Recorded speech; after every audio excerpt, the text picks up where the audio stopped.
Mate, you're not gonna believe that. Rotoscoping is available in Premiere Pro. Rotoscoping, not After Effects. So now the masking is changing entirely.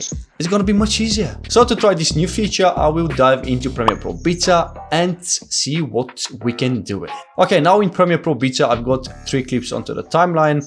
Each clip is different. So the first one, there is not much motion, that's me. The second one, it's a bike through the woods and there is an object, there is a lot of details. So I want to test object masking, how it will do in this situation. And the third clip, we've got this fella walking. It's a motion again, but there aren't too many details. So let's try with the first one. First, select the clip, make sure that you start from the very first frame, then go down here and click onto the object mask tool. But if you want to select another mask tool, so you can hover over it, hold it, click on it first and hold it. And then from here, you can select ellipse mask tool, rectangle or pen mask tool. In this case, I'm gonna use the object mask tool.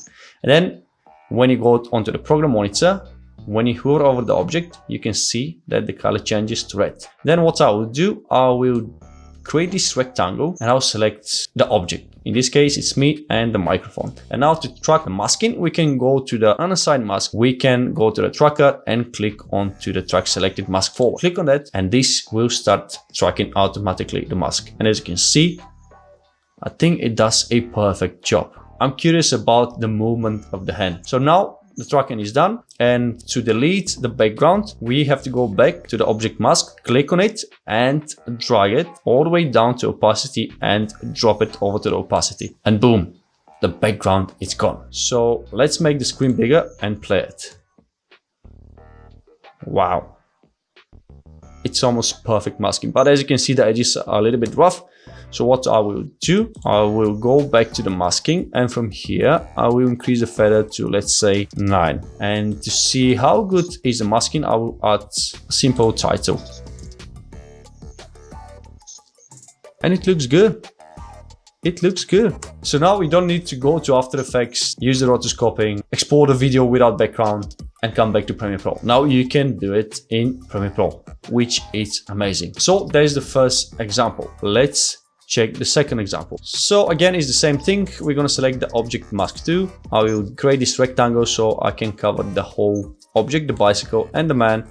But don't you worry now, if the man is not selected, we can add it up by again dragging a rectangle over the object, and now it's added. But if you want to exclude something from the mask, you can hold Alt, and as you can see now, it changes to minus, the icon next to the cross. So I'm just gonna drag it again. Okay, couldn't find it. Okay, now as you can see, this part of the bike is excluded. So I'll select it again and it will add it. So you can do it as many times as you like. Just make sure that the object is completely covered. And now what I'll do again is go and drag the mask. It's not gonna be perfect, but fair enough. Even if you do this manually, it's gonna take you ages to create a perfect mask. So again, we're gonna take the object mask and drop it over to the opacity. So I'll play it.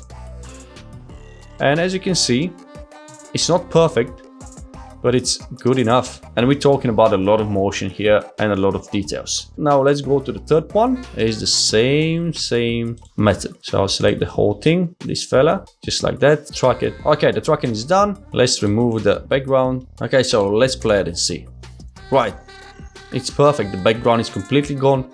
It's only the edges, but you saw how you can fix that by going to the feather and increasing the feather. So there you have it, guys. That's how you can use the new object mask tool in Premiere Pro. And finally, we've got rotoscoping in Premiere Pro. Finally, guys, I've been waiting for this for years and Adobe is listening to us.